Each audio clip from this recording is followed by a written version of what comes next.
अरविंद भैया अगर प्रसंग भजन गवाई रही यूट्यूब वाला लोग गाड़ी देख 11:30 भाग गए रही जितने अश्लील चुटकुला खबर कितना प्रसन्न वालों बुझाता कि तुलसीदास के छूटल चौपाई हम बताओ तनी लोग जानने की एहुल में का दोष निमन का दाल तल को सुनता अभिनेता जी ने प्रसंग गाया अंगुरी मारी तल ऊपर में पार हो जाए आगे बढ़ो अभिनेता जी ने सुमरन गाया केहू ना उहे अभियंता ने अजीत को सुखले रेल आरी पैसा ले बदे कर और पैसा वही के लोग के आवत इस समय के दोस्त पहले गायकी के ब्यास के जाना की रचयिते हमें इज्जत के दृष्टि से लोग देखे कैल बानी भजन कहो ए बड़ा श्रोता उ नहीं खज उठो जस्ट एज एंटरटेनमेंट मनोरंजन के लिए टेंशन के लाइफ हो गेल बस सबको बेरोजगारी वहीं का बढ़त जा रहल बा केहू चाहता कि 10 मिनट हंस खेल के निरोग रही ना तो कौन घर में जाना घर में बीपीएस शुगर नहीं खतने बताएं छे छे बेटा बाबा और के माइक पर सट के कने तो हमरा के पुअरे के बात कहलर ले ओ लइको के ना कहले पहले अपन मिलिट्री में ऊपर बाबूजी बाड़े संजय सराबी चिरकिया नहीं खरखल बलिया जिला को हां आयर ले 3 साल पर छुट्टी हां कहले के लइको के हटा दे 8 साल कर हां हटा दे लइको के सूत्र हो हां तो कहले के बे 9 बजे सूत जाई हां 10 बजे कहले के सुना सूत गेल बा चलो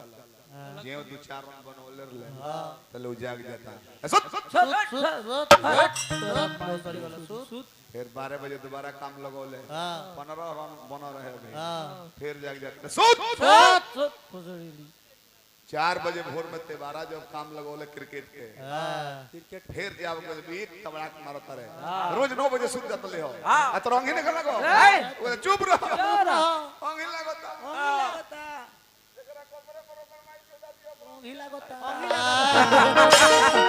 बड़ी दूर जो पहले बड़ा पर मेल देबे पड़े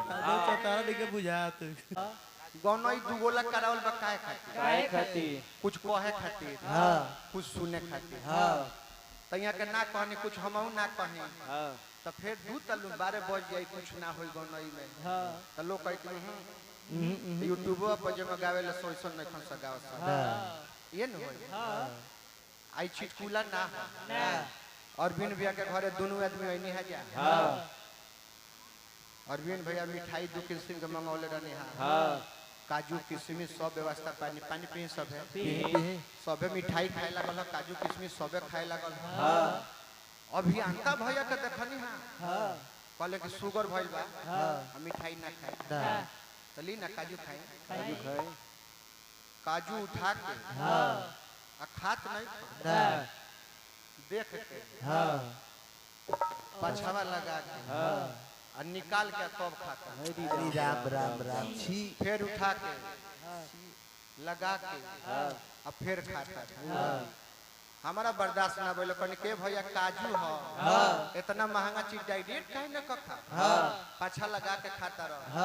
कहले के चुप रह हमार दुख तू ही बुझ जइबो अपन का भइल बा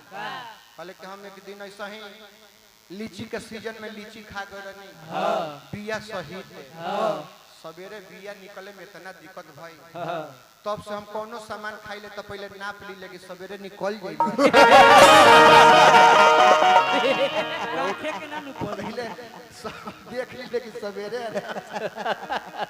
नस नानू टनाई तो खाई ले अब तने चलेगा कार्यक्रम में हां गीत संगीत में काजू वाला चुटकुला कहल रहले हां एं का ये कहे कि चाहे जा एं का ये कहे कि मुखे जी काजू वाला चुटकुला हम हेने लगा ले तो हनी तब ले खातर नहीं को आज सवेरे में पेट झरे लगा हां पोजिया में पोजिए रहनी ले गने एगो होम्योपैथिक डॉक्टर के लगा अपना गाड़ी साइकिल ड्राइवर से चल गए ने करमु बाबा कपड़ा बदले चेक को कहले हैं होम्योपैथिक डॉक्टर देखिए पनीर ज्यादा खा लिया है पेट अपच हो गया है हां अंग्रेजी दवा नहीं लेना है नहीं नींबू का उपयोग कीजिए नींबू तो हम कहने चलो भाई ताज बड़ा ही नींबू 4-5 गो किन के दे देनी हम आगे पर कने अजीत बबुआ पेटवा आराम बा झरत नहीं खनु ना कि गुड़गुड़ाता मतलब गुड़गुड़ा तो बाज और नहीं के ई कैसे खतरनाक भैया ना नींबुआ जल लगौले रहता नहीं ना हां पीछा पहले ठीक रहता हां हटाओ तने फिर फिजिक पाने बिगड़